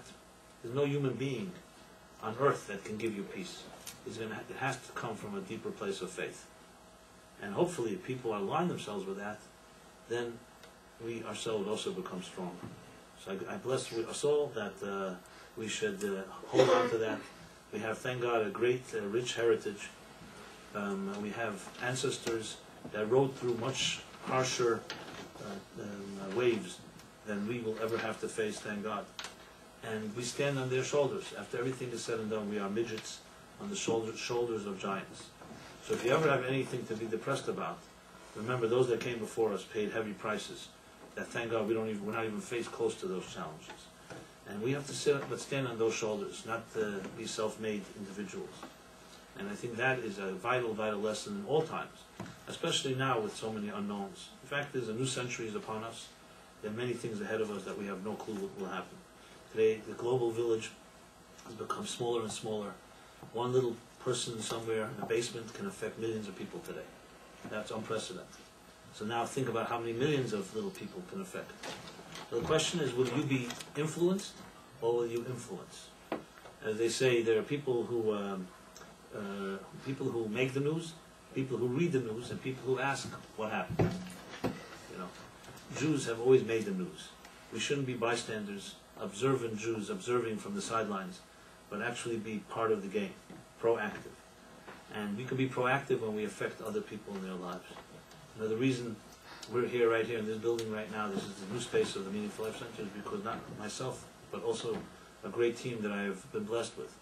And Velvel, standing right there by the door, Velvel. And I see Gary, who's been a pillar and a help for so many years. And others here in this room. I don't want to not mention anyone. Jeff, of course. But I got stuck in the place, I better mention everybody's name. Okay, well. And everyone else here who knows their role is because we were trained to be proactive people. You don't just sit around. You know, there's a lot of challenges that we face. And we can either be part of the problem or part of the solution. And I don't just say that as a cliche. I really believe that every person can take an initiative. And I think each of you, each of us has a sphere of influence. And starting from tonight and tomorrow morning, will you be waiting to be influenced? Will you waiting for someone to call you? Or will you do something that initiates? And there are many things that can be done. Just to give one final example, because I think that's an action always is useful. We are now what's called a Shnas Hakel. It's in Hebrew, it's this year that follows the sabbatical. Shemitah is a year of gathering. In the times of the temple, men, women, and children would gather in the temple to listen to certain chapters read by the leader, the president of the time. So today, even though we don't have the temple, we still can fulfill this in our own way. Initiate. This is the year to do so. More than a presidential year, election year, more than a year of Olympics and other interesting things that will happen, and Super Bowls. It's a year where we have a power to create gatherings. Here's a suggestion I would submit to all of you, and if you need some help, I'll be happy to help. Create a little group. Social networking. It happened long before Facebook. It happened in the time of the temple. It was called Hakel, a social network. Create a little social network, but not just for your business, or for self-interest, for something meaningful, spiritual. Maybe a little class, maybe it's a meditation group, whatever works, doesn't really matter, but not driven just for profit or for other self-interest. That's this year, what this year is about. I guarantee you, do it, and you'll see how much it empowers you. Just the ability to do that. And you'll see it will also benefit you in your personal life and your business life, because that's what leaders do. So maybe the lesson of this year of election is for us all to become small little leaders. The Melech, that used to gather everyone together. You're a little president inside of you, and do that with your sphere of influence. That's on a final suggestion, and maybe we'll be able to write a little note to the White House and say we were inspired by the election year for us all to become small presidents.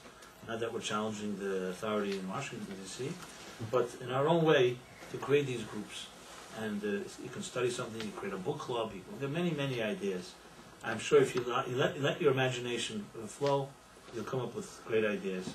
And you know what? Share with me your ideas as well, and I could pass it on. That's my final thought for this evening. I can ramble on, but we all, even in New York, there's a curfew. So I want to say again on final blessing, maybe create those little hakels, or not so little, and I could say for my end of it, this is also a group that we gather together every week, and as I welcome you, those of you here for the first time, every Wednesday at the same time, 8:15 p.m.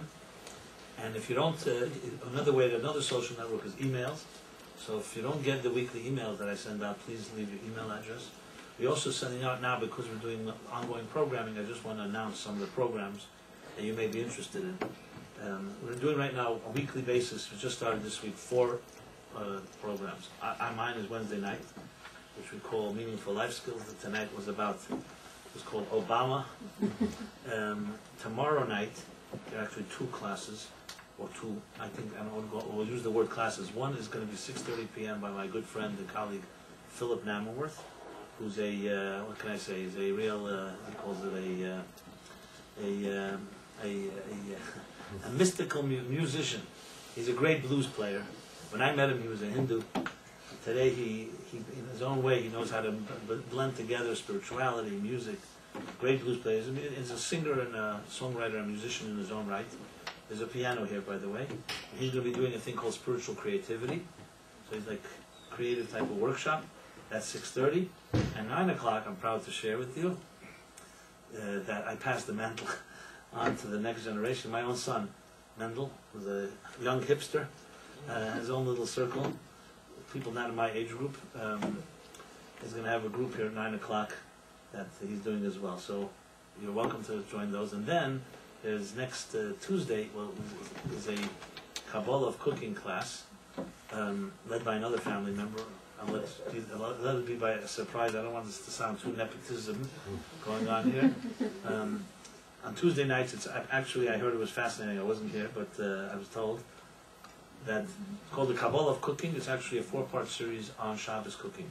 So it's not just the hands-on, it's also the story behind the story, and with a lot of actual physical stuff. Here I just use my mouthpiece. There, it's around challah and chicken soup and the works. This Tuesday we're going to bake challah actually. Bake this coming to? Oh really? Okay. When I put recipe for challah, you come on Tuesday. You talk about a challah you've never tasted. Trust me, just for that. And again, if you want the details, that's on 7:30. 7:30. Yeah, 7:30.